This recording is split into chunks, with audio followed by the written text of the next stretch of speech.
Hi, welcome to this next video tutorial in your general biology course. This session is entitled Aerobic Cellular Respiration.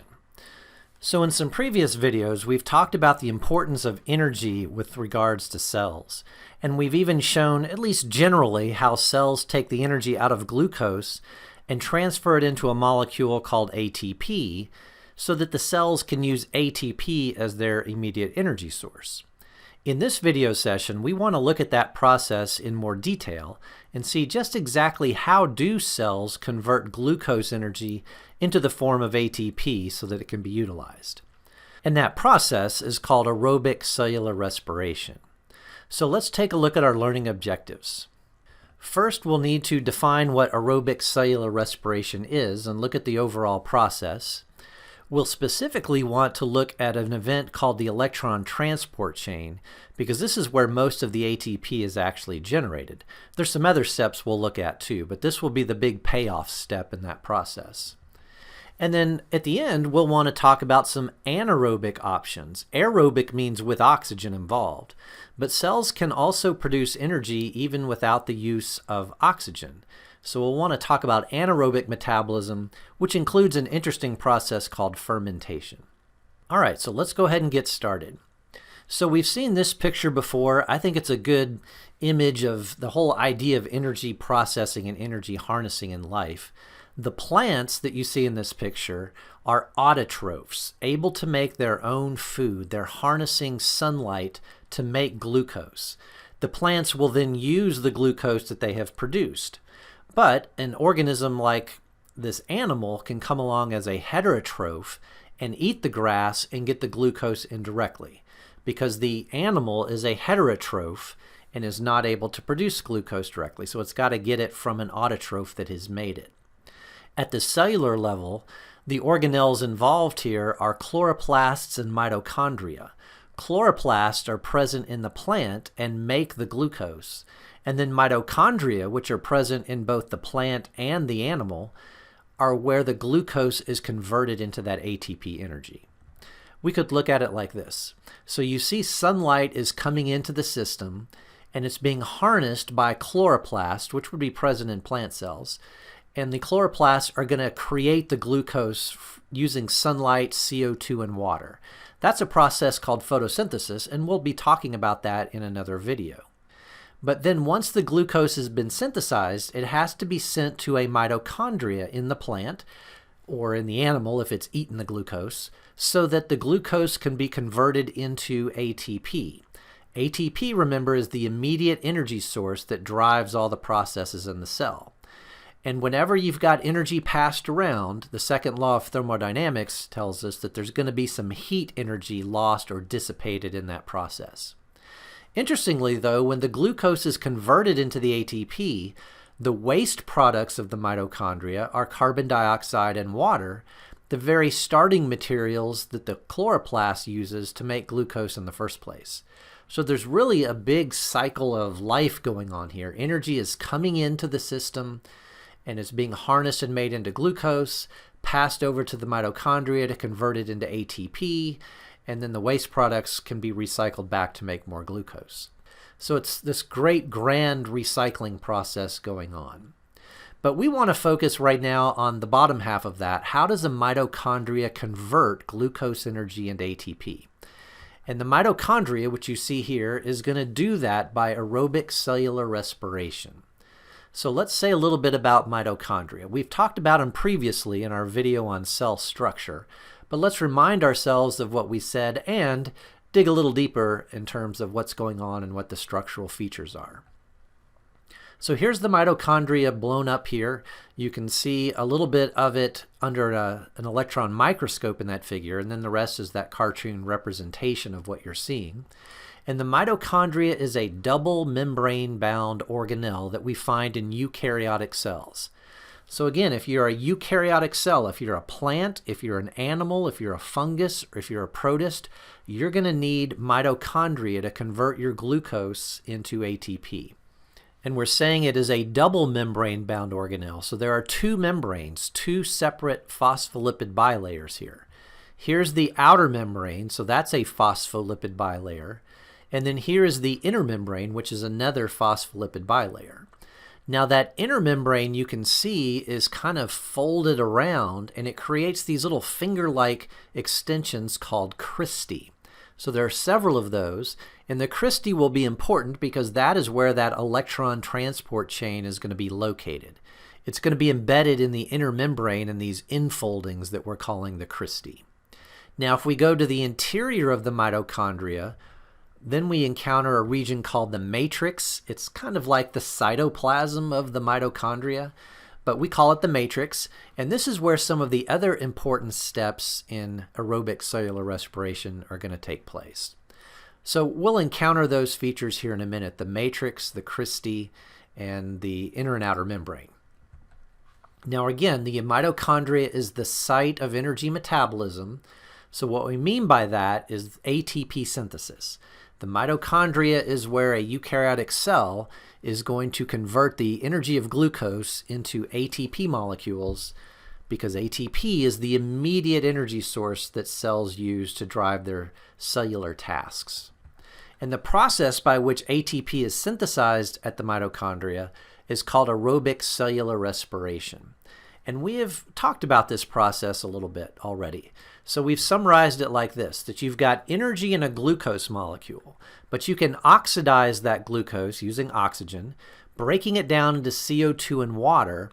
And when you break the glucose down, you release the energy, because the glucose being broken down to CO2 and water is an exergonic process. In fact, it releases a lot of energy. And that energy can then be utilized to perform an endergonic process. We can use that energy to put phosphate groups onto ADP molecules.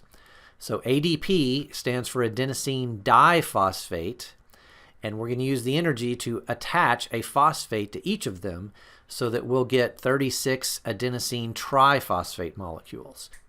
Now this process, aerobic cellular respiration, is one of the most fundamental processes that life has to do to get this ATP energy.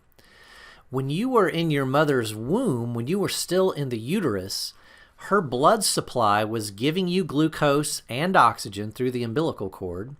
You could then use her glucose and oxygen to make the ATP that you needed as a growing baby. You generated CO2 and water as waste products, but you put those right back into her bloodstream. The minute you were born, that umbilical cord was cut, and now you are on your own. So you're going to have to get your glucose from somewhere else. Ultimately, it's going to come from breast milk initially. You're going to have to get your oxygen on your own. That's why you better start screaming and yelling the minute you're born, because you got to start having oxygen intake. If you aren't screaming and yelling, the doctor's going to give you a slap to make sure that you do scream and yell, to make sure that you do bring oxygen in. And for that matter, now that you're out of your mother's body, you can't just dump your CO2 and water waste back into her bloodstream. So you're going to be exhaling this. So the lungs start working, breathing in oxygen, exhaling the CO2 and water as you continue to perform aerobic cellular respiration. And you actually get quite good at it. So that as an adult, here we are out running, going for a jog. Your muscles have a huge demand for ATP energy so that you can run. And so you're just going to breathe in lots of oxygen gas. Hopefully you've eaten a little snack or had some food with glucose. You'll oxidize the glucose, make your ATP, and then you'll need to exhale that carbon dioxide and water waste. And as you run, your demand for ATP gets greater, so you start breathing faster and heavier. But you guys have all mastered this process of aerobic cellular respiration. And the fact that you're good at it doesn't necessarily mean that we all understand exactly what's happening. So that's what we want to look at now. Let's take this process and dig into it a little bit deeper and see what's taking place. So here is the overall reaction again. Glucose is C6H12O6. We want to oxidize it with oxygen. We're going to break it down into CO2 and water. And again, this is exergonic, so we're going to release energy. And that energy can be used to put phosphates onto ATP. And from one glucose, you can actually build 36 ATP molecules. Remember, the idea there is almost like taking your $100 bill worth of energy, the big bill, glucose, and trading it in for a smaller currency so that you can spend it very efficiently at the cellular level. And those reactions are coupled. We've been talking about this. Let the exergonic process fuel the endergonic process. And to be even more specific, this event is a reduction-oxidation reaction, or a redox reaction. So what do we mean by that? Really, to just summarize what that means, is the way we're going to go from the high energy state on the left, the glucose and oxygen, to the low energy state on the right, CO2 and water. We're going to accomplish this by simply moving the hydrogens off of the glucose and over to the oxygen. So that's really what's taking place. We're moving the hydrogens from a place where it takes a lot of energy to store them over to a place where it requires less energy to store them. So that's going to be a lower energy state, and we can give off that excess energy. Interestingly, when the hydrogens are removed, they can't really be removed as complete hydrogen atoms. They'll be taken off and then separated into their proton and electron component. Remember, a hydrogen atom is a proton with an electron going around it. So we're going to have to separate it into its proton-electron piece, but ultimately move it over to the oxygen. And if we do that, we'll get glucose minus its hydrogen, which you guys know better as carbon dioxide, and we'll get oxygen with hydrogen, which you guys know better as water. So again, the big picture here is to simply move the hydrogen atoms from the carbon molecule, the glucose, over to the oxygen-based molecule, because it takes less energy to store them on the oxygen, and so we can give off that excess energy, and that excess energy can be used to stick phosphates onto ADPs and produce ATP molecules. Now, interestingly, it took many scientists to figure this out, but one of the most important ones was Hans Krebs. So he discovered many of the chemical reactions involved with aerobic cellular respiration. One in particular we call the Krebs cycle, named after him. In this class, we're going to call it the citric acid cycle, but a lot of people call it the Krebs cycle in honor of Hans Krebs. And interestingly, he did a lot of his work on the muscle tissue of pigeon breasts. So he took pigeon breast muscle tissue, ground it up, and put it into a tube, so it wasn't even in the pigeon anymore. But he knew he had this muscle tissue that produced lots of ATP, and that became a very good system for him to discover the actual reactions involved in producing the ATP molecules.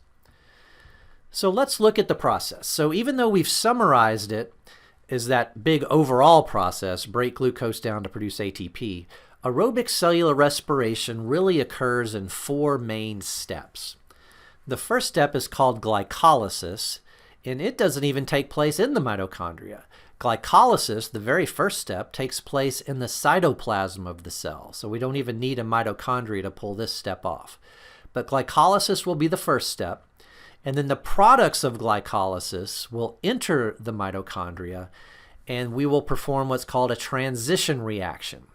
That will transition us then to the next step called the citric acid cycle, the one named after Hans Krebs, the Krebs cycle.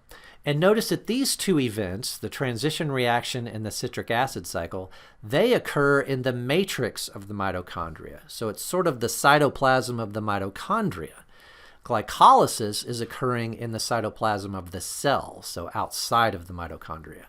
And then the 4th step, the big payoff step, is called the electron transport chain, and it takes place in the inner membrane, specifically where the inner membrane enfolds into those finger-like projections that we called the cristae. That's where we're going to find the electron transport chain. So those are the 4 steps, and remember, the overall goal is to move hydrogens over to the oxygen, to the lower energy position of the oxygen. So that's what's going on in these steps. And before we dig in too far with each of those, let's just think about that hydrogen piece for a second. So here is a glucose molecule, C6H12O6. That's what we're starting with. It has 12 hydrogens on it.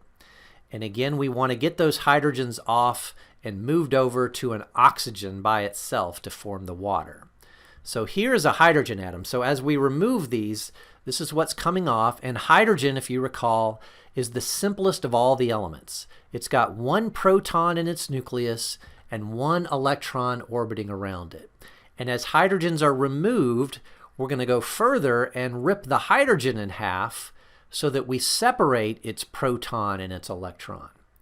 Now, a proton by itself is also called a hydrogen ion. That's interesting because it's almost like you still have a hydrogen atom, it's just missing its electron. So a loose free proton is also called a hydrogen ion. In fact, that's what we're measuring when we measure pH. pH is a measure of the hydrogen ion concentration. pH is measuring how many loose protons are there.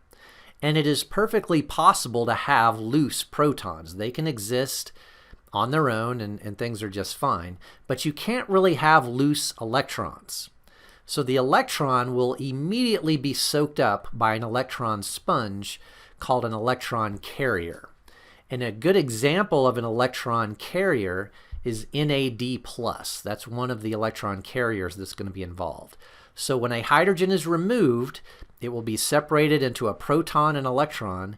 The hydrogen ion can exist like that on its own, but the electron will be soaked up by this sponge. And that's going to convert the NAD+ to NADH. So if you ever see NAD+, that's a carrier that doesn't have an electron yet. And as soon as it gets the electron, it converts the whole thing into NADH. Now, I've just shown it as this purple blob, but it's an interesting molecule. It's made up of some nucleotides. You don't have to memorize the structure or anything, but these electron carriers look something like this. So there's 2 nucleotides fused together, and they are what's capable of carrying the electron. So that's what that purple blob actually looks like. All right, now that we know what's going on with the hydrogen, let's go look inside the mitochondria and see what's taking place. So here's a mitochondria inside a cell. So to give you a sense of what's in this picture, this yellow area is the cytoplasm of the cell. This gray boundary down there is kind of a cutaway of the cell membrane, the plasma membrane. And then this capsule-shaped thing in here, this is the mitochondria, which of course has 2 membranes. It also has cristae and matrix, all that stuff. I've had to kind of eliminate that in the figure to have room to show you what takes place. But this is the mitochondria. So aerobic cellular respiration begins with a glucose molecule. And I've used those little white dots to represent carbons. So remember, glucose is C6H12O6. So imagine each of those little white dots as one of the carbons. So C6, that's the 6 carbons there. 6 carbon sugar. And the first step of aerobic cellular respiration is called glycolysis. Now the word glycolysis literally means sugar breaking. Glyco means sugar. Lysis means break. We already had the word hydrolysis. Remember, that was breaking using water. But this is glycolysis, sugar breaking. Now, it's a little bit more complicated than what I'm about to say, but in essence, what we're going to do is take our 6 carbon sugar, our 6 carbon glucose, and break it in half. Snap it into 2 3 carbon molecules. Now, each of those is called pyruvic acid, so we've basically converted 1 glucose molecule into 2 pyruvic acid molecules. So we haven't lost any carbons, we've just simply snapped the sugar in half, glycolysis. Now, when you break glucose in half like this, you're breaking bonds. So as you might guess, this is going to be an exergonic reaction. It's going to release energy, and we can couple that to the formation of 2 ATP molecules. So recall that when we're all said and done, we're going to get 36 ATPs, but we at least get 2 of them right here. There's enough energy released in glycolysis to make 2 ATP molecules. But to be honest, the more important piece of the story is the hydrogen. So in addition to breaking the glucose in half, we're also going to be able to remove a couple of hydrogen atoms and separate those into their proton and electron pieces. So that's why you see 2 hydrogen ions, or 2 protons, and then we're going to get some electrons as well, but remember, the electrons get soaked up by electron carriers. You can't just have loose electrons. So already we've made 2 ATP, and we've also gained access to 2 of the hydrogen atoms. And at this point, what we have to work with is the pyruvic acid. Now notice that glycolysis took place in the cytoplasm. We're not even in the mitochondria yet. But the pyruvic acid is going to enter the mitochondria, and once we get it in there, we can do the transition step. During the transition step, we're going to knock a couple of those carbons off, one off of each of those.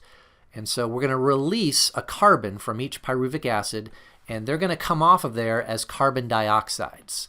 So now we get 2 carbon dioxides released. We know we're going to get 6 eventually, if you recall the overall summary reaction. And when the carbon comes off, it's going to be replaced by a substance called coenzyme A. And as a result, we're going to be converting the pyruvic acid into 2 molecules of acetyl-CoA. So notice that the acetyl-CoAs have the 2 carbons, and then we've added that coenzyme A, I just used an abbreviation there, to the end. If you're curious, coenzyme A is one of the B vitamins that you take or need every day. There's one of the B vitamins is coenzyme A. And so that's what's getting put on there in place of the carbon, which has been released as carbon dioxide. Now, no ATP are gained from this transition step, but we do gain access to 2 more hydrogens. So we're going to rip a couple more hydrogens off of there, separate them into their proton and electron piece, and let some electron carriers grab the electrons. Now that took place in the matrix of the mitochondria. So the transition step just took place in the matrix. And what we have to work with now is 2 molecules of acetyl-CoA. Well, the 2 molecules of acetyl-CoA now enter the citric acid cycle. That's what the Ca stands for, citric acid cycle, also known as the Krebs cycle, named after Hans Krebs that we alluded to earlier. Now, what's going to take place here is we're going to knock off 4 carbons, basically the 2 of each of those molecules. So we're going to get 4 molecules of carbon dioxide. And that's going to leave us with just the coenzyme A, which interestingly can be recycled backwards. So if you were wondering in that previous step, where did the coenzyme A come from? Well, this is a recycled substance. So once it's done its job of knocking the carbon dioxides off, it can be reused if there's any more pyruvic acid coming down the pike. So it's recycled. And we get 2 ATPs from this, because when you break those carbons off of there, you're releasing some energy, and so we have enough energy to make 2 more ATPs. So we're up to 4. We're supposed to be getting 36 total, and we've only got 4 so far. But there's 2 gained here. But the most important step of the citric acid cycle, and why it was such a big deal for Hans Krebs to work it out, he got a Nobel Prize and so forth, is because this is where we gain access to the remaining hydrogens. So not only are we making a little ATP, we're also gaining access to the remaining 8 hydrogen atoms. Now 6 of them will be broken into their proton and electron pieces like we've been discussing, with the electrons carried by NADH. But 2 of them will be carried by a different electron carrier called FADH2. I don't want to get too in the weeds about the FADH2 and the NADH. We're just thinking electron carriers. I guess one interesting thing to point out, though, is that FADH2 not only carries the electrons, it also is able to carry the protons. That's why even though a total of 8 hydrogens have been removed, you only see 6 loose protons, because FADH2 is carrying not only electrons but also protons. So that's where the missing 2 protons are. So why have we done all this? Well, we've generated 4 ATPs. That's great. The cell wants ATP. But the most important part of all the steps so far, glycolysis, transition reaction, and citric acid cycle, the most important part is gaining access to all these hydrogen atoms. So the original glucose, which had 12, remember glucose is C6H12O6, we have now removed the 12 hydrogens, separated them into their proton and electron pieces. We've got the protons, we've got electron carriers holding the electrons, and all of those electrons and protons are now headed to what's called the electron transport chain, which is the last step of aerobic cellular respiration. The electron transport chain is embedded in the inner membrane of the mitochondria. So let's look at that electron transport chain in some more detail. So here you can see the inner membrane, the phospholipid bilayer that's forming the inner membrane. And that's where we find the electron transport chain. The electron transport chain is actually made up of proteins embedded in the membrane. So each of those purple-looking cloud things is a folded up three-dimensional protein. And you can tell by the label that 3 of the proteins are in fact proton pumps. So think back to an earlier video we were talking about proton pumps. That was an example of active transport. And we're going to see these proton pumps in action here. So there's our electron transport chain. But there's another really important protein machine embedded in the membrane, and that's called the ATP synthase. ACE is a big clue that means you're dealing with an enzyme. If you ever see ACE at the end of a word, that's the name of an enzyme. So this is the ATP synthesizing enzyme, and it's a pretty complicated machine. You can see it's made up of several pieces or components. Each one of those is a protein. So it's also a beautiful example of quaternary structure, where you need several folded up protein amino acid chains to form the overall structure that does a job. And for the electron transport chain to work, we're also going to need oxygen. If you think about it, we really haven't even mentioned oxygen yet, even though we're calling all of this aerobic cellular respiration. Well, this is the part where oxygen comes in and plays an extremely important role. If you don't have oxygen around, you cannot do the electron transport chain. So meanwhile, previously, the first 3 steps, glycolysis, transition, and citric acid cycle, they had gained all of these hydrogen atoms that got separated into the proton and electron.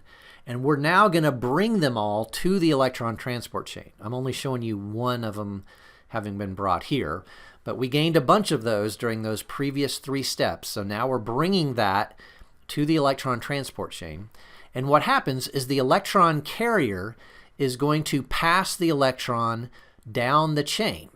And it's going to be almost like a game of hot potato. When the NADH passes the electron to that first protein, it's going to cause that protein to alter shape, and then that protein is going to pass it to the next one, who passes to the next one, who passes to the next one, and eventually it's going to get passed to oxygen. So here's what happens. The electron carrier passes it off here, and it just goes down the chain, eventually winding up at oxygen. So we call oxygen the final electron acceptor, because that's where the electron finally comes to an end there. It dead ends at oxygen.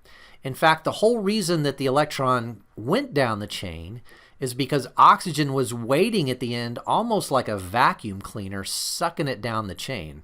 It's almost like you got a magnet at the end here in the form of oxygen, and it's literally just pulling the electron down the chain until the electron finally ends up at oxygen, because that's a very low energy place for the electron to be.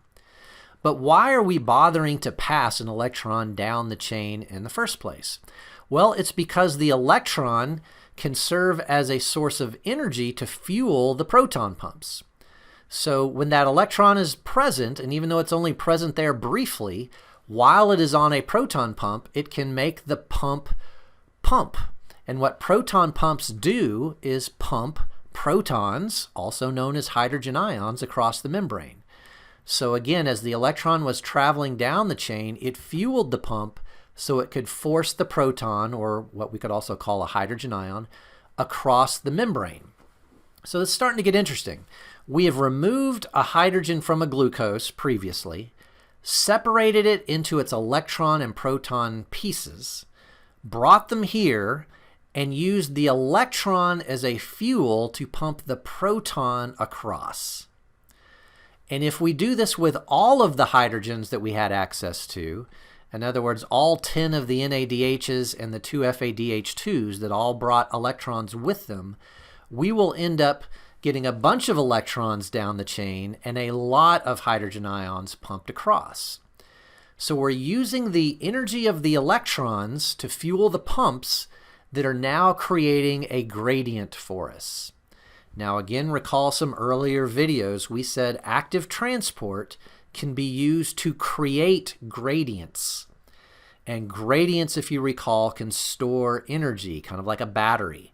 So again, big picture, we've removed hydrogens off of the original glucose, separate them into proton and electron, brought them here, use the electron as a fuel to get the proton pumped across. And if we do that for all of them, we get a lot of protons pumped across. So we've created a hydrogen ion gradient. We've created a proton or hydrogen ion gradient. Now that we have an unequal distribution of hydrogen ions, they will want to diffuse back in to try to restore equilibrium. But they're not going to diffuse literally through the phospholipids. They're going to diffuse through the ATP synthase. So they're going to flow through this machine. And in fact, as they diffuse back in through the ATP synthase, they're going to get that ATP synthase machine spinning, and that's what's going to crank out our ATP molecules. In fact, I like to think of the ATP synthase is kind of like one of the old water wheel mills that you saw in old days. So the mill's job was to, I don't know, grind flour, or maybe the mill is where you were sawing boards or lumber. And the way this worked is water had a height gradient. So you see the water is flowing over that wheel, going from high location to low location. So it's just a height gradient. And as the water flows over that wheel, it makes the wheel spin. Well, the wheel itself, the axle of the wheel, is connected to something inside the building, maybe a saw blade. And so the gradient of water is being used to fuel the saw blade so that we can cut lumber. And that is a very good metaphor or analogy to this ATP synthase. So we've got our hydrogen ion gradient. It's not really a height gradient, it's a concentration gradient, but that's just as good. It wants to flow from higher concentration to lower concentration. So the hydrogen ions will begin to diffuse in, and as they diffuse in, they will get the blades of that wheel spinning. It's literally structurally a lot like a water wheel. You can see the proteins that form the blades of the wheel almost. And as this ATP synthase is now in motion, that kinetic energy of a moving machine can be used to put phosphates onto ADPs, and by the time all of those hydrogen ions have diffused through, we will have turned this thing enough times to generate 32 ATP molecules. Now remember, we got 2 in glycolysis, we got 2 in the citric acid cycle, we're getting 32 now, so that's going to be a grand total of 36. So the first 3 steps, glycolysis, transition step, and citric acid cycle, were really to prepare us for this electron transport chain. We needed those earlier steps to get those hydrogens removed, separated into their proton and electron pieces, so they could arrive here, fuel these pumps, get the hydrogen ions across, build a gradient, so that the gradient can then drive the ATP synthase. Let the hydrogen ions flow back in, get the machine spinning, and that's where we're really generating all these ATPs. But we're not quite done. As the hydrogen ions diffuse back in, remember the hydrogen ion is a proton, it looks across the room there and it sees the electron. And it's like, hey, it's my electron. Remember when we used to be together? We used to be a complete hydrogen atom back in glucose at some point. And so hydrogen ion would really like to get back together with its electron to be hydrogen again. So in fact, it comes over here and reunites with its electron, but we're bound to oxygen already, and we can't really do anything about that. So what we ultimately have formed is water. So by the time all 12 hydrogens come through and bind to the oxygens, we're going to get 6 water molecules out of this. And so if you think about the original overall reaction, it was glucose reacts with oxygen, so not really directly. By the time oxygen comes into play, we don't even have glucose anymore. So it's not directly glucose reacts with oxygen. We had all these steps. But glucose reacts essentially with oxygen to break it down into CO2 and water. The CO2s were formed in those earlier steps, and we see water being formed here. So we've taken the big overall summary process now, and we've seen how it plays out over the course of 4 processes. So I've diagrammed it here in these cartoons. Let's look at all of those in another way. Here's a chart that we could use to say exactly the same stuff. So in this chart, you see down the middle in that teal color, that's the reactions taking place. On the left side, it's going to account for where the electrons are going, but also the hydrogen ions, the protons. And on the right side of this chart, we're seeing ATP made and carbon dioxide made. So let's fill in the chart. So the first step of aerobic cellular respiration is glycolysis, glycolysis, sugar breaking. So what happens here is we start with glucose. You can see over there on the chart now, we're starting with glucose. We're essentially going to break it in half into 2 pyruvic acid molecules. That's exergonic, so we've got enough energy to make 2 ATPs. And we're going to go ahead and rip off a couple of hydrogen atoms and separate those into their proton and electron pieces. The hydrogen ions or protons can be by themselves, but the electrons will be picked up by the electron carrier. So we get some NADH and we get some hydrogen ions. So that completes glycolysis, and what we have to work with now is pyruvic acid. So the pyruvic acid now enters the transition step. And remember, glycolysis also took place in the cytoplasm of the cell. So not only do we not need oxygen for glycolysis, we don't even need a mitochondria for it. But the pyruvic acid enters the mitochondria as we go through transition step. So in transition step, the pyruvic acid is converted into acetyl-CoA. Basically, that's done by knocking carbon off and replacing it with coenzyme A. The knocked off carbons are being knocked off as carbon dioxide. We don't get any ATP made because if you think about it, we broke a bond to get the carbons off, but then we formed a bond to put the coenzyme A on. So no net gain of energy here. We do, however, gain access to some more hydrogens, and we separate those into their proton and electron pieces. So keep track of what's going on in our chart over there. The transition step is producing acetyl-CoA. The carbon dioxide that it produces is going to be exhaled.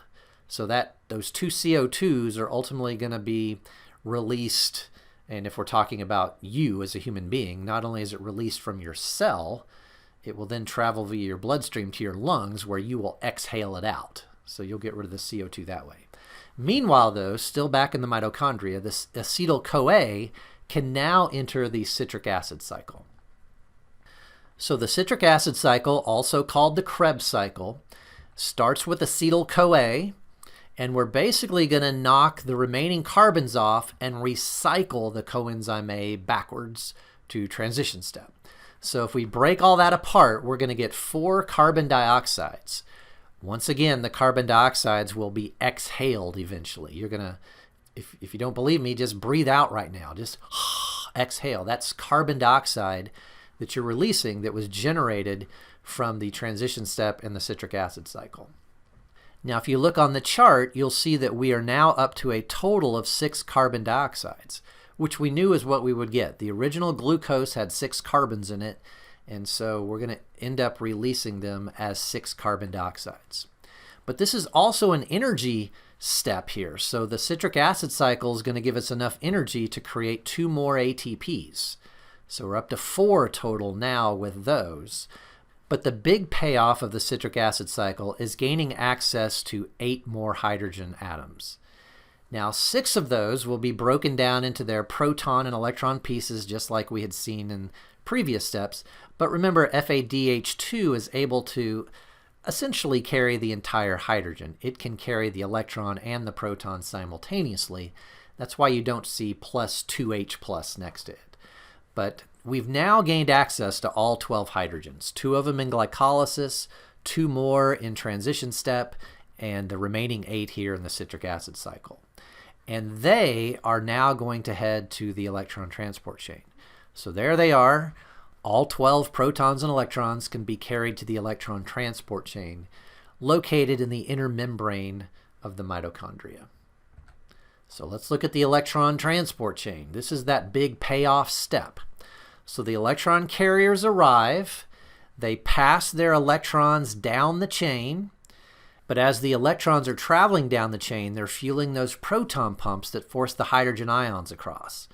The hydrogen ions will eventually diffuse back in and reunite with their electrons. That's why we end up with water. But the big payoff is the 32 ATPs.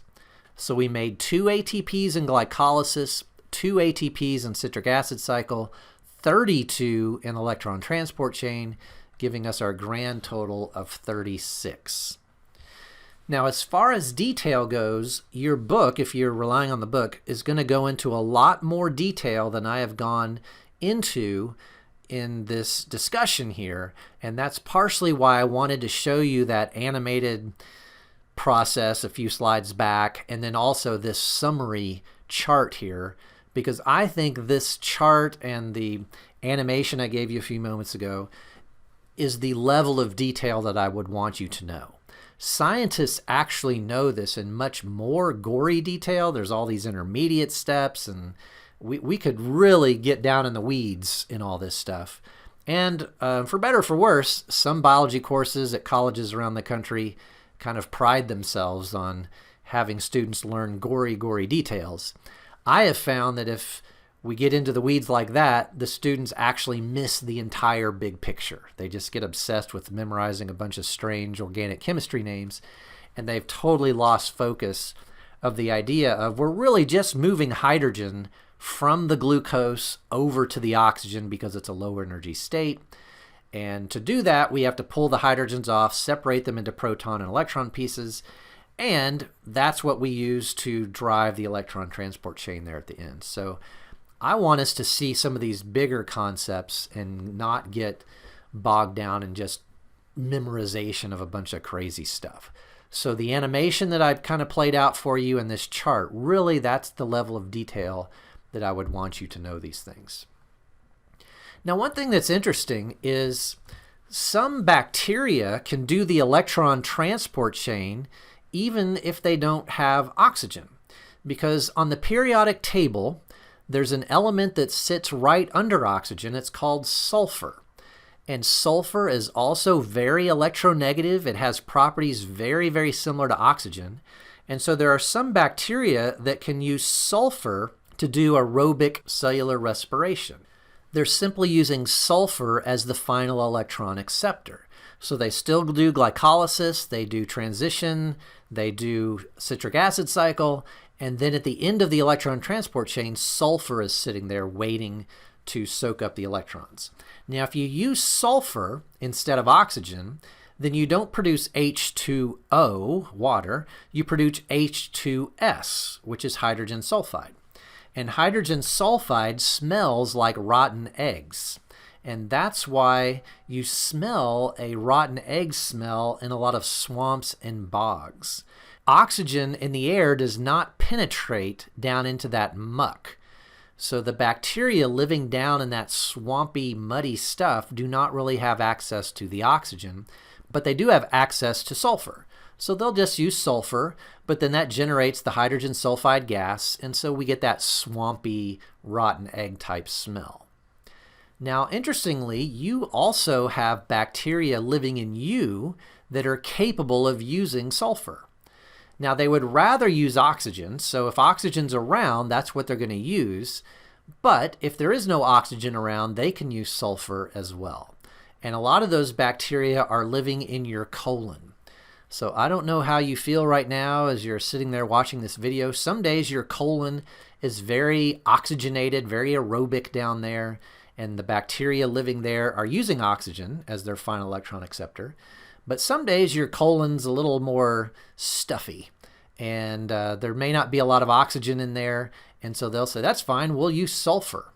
And so they will generate hydrogen sulfide, and that's why every now and then you may notice a rotten, eggy smell exiting your body. You've become a bit swampy down there because you're producing, well, not you, but the bacteria in you are producing hydrogen sulfide instead of water. Now, if we use sulfur, that's still considered aerobic respiration. You're just using sulfur in place of the oxygen. However, it is possible for cells to generate ATP even if there is no oxygen or sulfur around. So to do things in an anaerobic way, and that's something different. We call that anaerobic metabolism. Anaerobic metabolism is the breakdown of glucose without the use of oxygen, or we could even say without sulfur for that matter.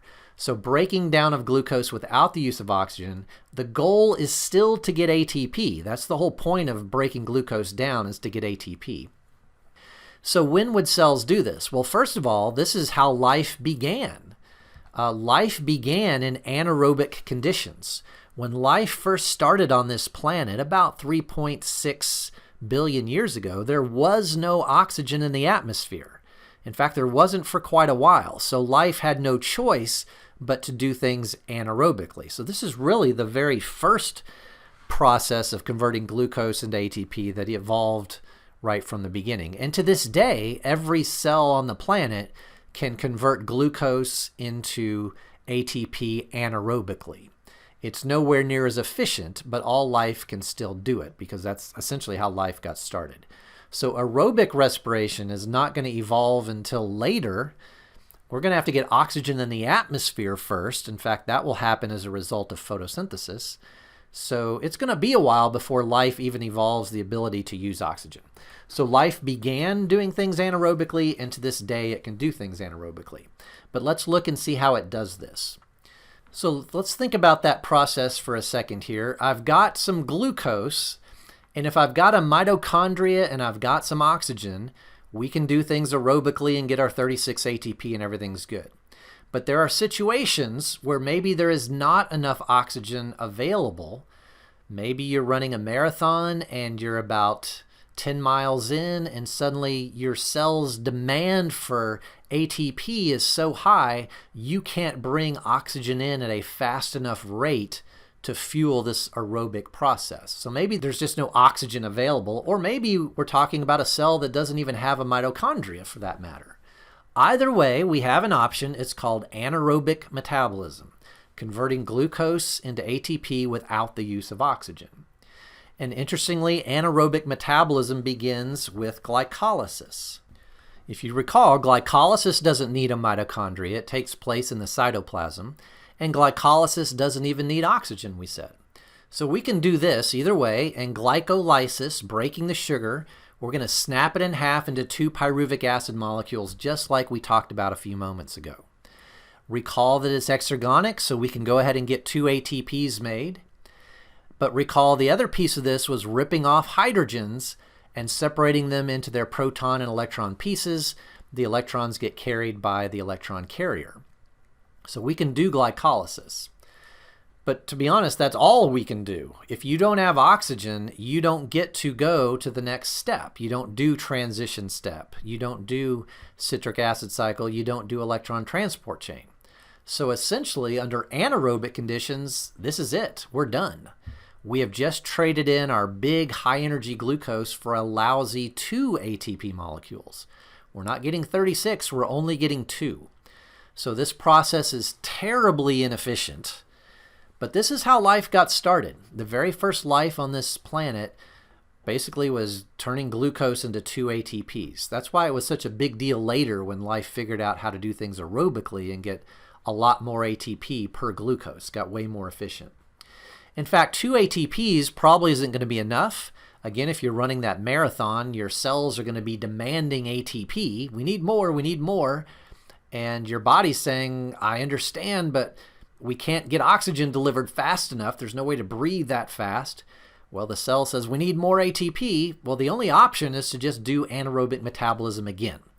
So you say, okay, I'll bring in another glucose. We'll try to break that down. But the cell says, wait a minute, not so fast. We can't repeat this process because the electron carrier is still holding on to the electron from the previous glucose. If this were aerobic respiration, the electron carrier would be going to the electron transport chain, dropping off the electron, and then it could come back and say, okay, I'm freed up, bring me another electron. So normally it's like an Uber cab. It picks up a passenger here in glycolysis, being the electron, carries the passenger to the electron transport chain where it drops it off, and then the Uber cab drives back here just in case we're trying to do glycolysis again. But right now we don't have that transport chain to unload this on, so we can't actually do glycolysis again. Well, that's a problem. You're telling me we're stuck with 2 lousy ATPs. Well, the cells come up with a creative solution, and it's called fermentation. The electron carrier says, well, I don't have an electron transport chain to unload this to. What if I just put it right back on the pyruvic acid? So it sticks it on the pyruvic acid along with the hydrogen ion, and that converts the pyruvic acid into what's called lactic acid. But the good news is the electron carrier is now freed up. And so we can repeat glycolysis as long as we unload those electrons back onto the pyruvic acid. And again, that process is called fermentation, that step of trying to restore the conditions for glycolysis. And once fermentation has happened, we can repeat it. Now notice fermentation itself doesn't produce any ATPs, but fermentation frees the electron carrier up, so now we can bring in another glucose, and we can do glycolysis. We can make 2 more ATPs. We'll unload a couple of hydrogens again. We'll make some pyruvic acid again, but then we just repeat fermentation again. And so we can keep doing this over and over and over. So you can repeat anaerobic metabolism all day. It will, however, result in the accumulation of lactic acid, and that's exactly what accumulates in bacteria and animals as they undergo fermentation.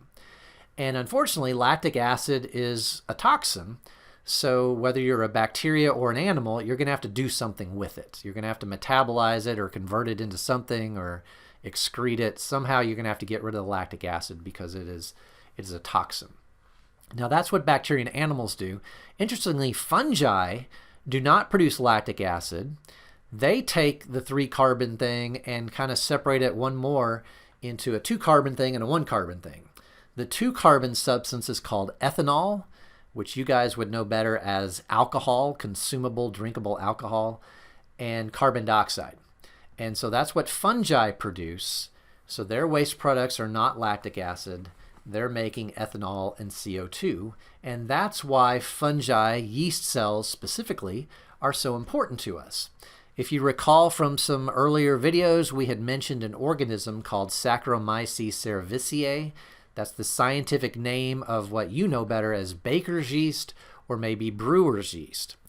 When you're using Saccharomyces cerevisiae, baker's yeast or brewer's yeast, you're going to force the yeast into anaerobic metabolism because you're wanting that CO2 and ethanol, those waste products, to accumulate. If you're using it for baking purposes, you've put the yeast in there, and as they generate the CO2 waste products, that CO2 gas tries to escape, and that's what makes your dough rise. And so your bread will be fluffier and tastier. If you're using it in the context of brewer's yeast, what you're really after is the ethanol, the alcohol component. But the CO2 is still present, particularly in beer, and the wine would begin with CO2 present. It would be champagne, but we can stick the wine in barrels and things to let the CO2 escape so that we lose the carbon dioxide and just have the ethanol component. So Saccharomyces cerevisiae cranks out ethanol and CO2, and that's what's important for baking and brewing. Now let's think about humans for a second. Are you capable of anaerobic metabolism? Well, certainly you know the answer to that is yes, because I was using a marathon runner as an example just a minute ago. But what is your end product? Can you ferment? Well, yes, that's part of anaerobic metabolism. So you can ferment just like yeast and bacteria. Your end product, however, is lactic acid. If you recall, I said that lactic acid is the end product for bacteria and animals, and by all of our human-made definitions, we are animals. And so yes, we produce lactic acid as our end product. And I mentioned that it's a toxin. So it will accumulate in your muscles when you enter into anaerobic metabolism, and so you're going to have to get rid of it. If you don't get rid of it, you're going to have a lot of muscle pain. So if you've ever worked out really hard, particularly if you haven't been exercising in a while, if you suddenly overexert, the next day your muscles are really going to ache, and that's because they're full of lactic acid.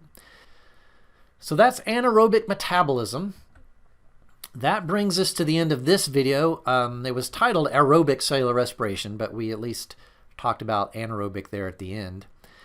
And we will want to discuss where the glucose comes from in the first place. This video talked about converting glucose into ATP. Where did the glucose even come from? Well, we know if we trace it back through a food chain or something, it came from photosynthesis. So that's the topic we'll get into in our next video. So we'll see you there.